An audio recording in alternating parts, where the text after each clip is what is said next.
मी अण्णासाहेब अशोक जमदाडे. माझ्या चॅनलचं नाव आहे Jamdade knowledge history of Hingangaon. यामध्ये तुमचं सहर्ष स्वागत करतो आहे.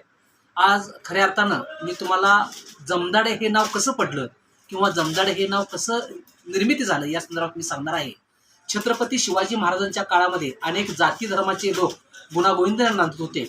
12 आलुतेदार आणि 18 बलुतेदार यांच्या माध्यमातून ज्या ज्या समाजाला जे नावं पडलेली होती त्या नावात म्हणजे माझं नाव जमदाडे कसं पडलं या संदर्भात तुम्हाला मी माहिती सांगणार आहे.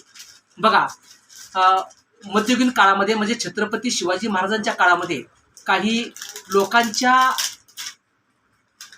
पशी काही हत्यारे असतात आणि त्या हत्याऱ्यावरून त्या लोकांना संबोधलं जात असत. जसं की लोहारा हा हत्यारे तयार करत असत आणि त्या हत्याऱ्याचा वापर करणारे काही लोक असतात आणि त्या हत्यारे वापर करणाऱ्या लोकांच्या मध्ये प्रामुख्याने यमदाड नावाचं एक हत्यार होतं आणि हे यमदाड नावाच्या हत्यार वापरण्याचं काम हे छत्रपती शिवाजी महाराजांनी आमच्या समाजाला सुपूर्द केलेलं होतं. आणि यातूनच त्या यमदाडाचा नंतरच्या पेशवेच्या काळामध्ये जामदार असं झालं होतं आणि त्याच्या आत्ताच्या काळामध्ये जमदाडे असं नाव पडलेलं आहे. म्हणजे यमाची दाढ म्हणजे एकदा ते हत्यार पोटामध्ये घुसवल्यानंतर ते यमाला देखील त्याला जीव वाचवता येत नाही, म्हणून त्याला यमाची दाढ म्हणजे यमदाड म्हणजे जमदाड असं होतं. आणि ते जमदाड हत्याराच्या माध्यमातून नंतर त्याच्या काळाच्या ओघामध्ये त्या यमदाडाचं जमदाडे असं नाव झालेलं आहे. नमस्कार.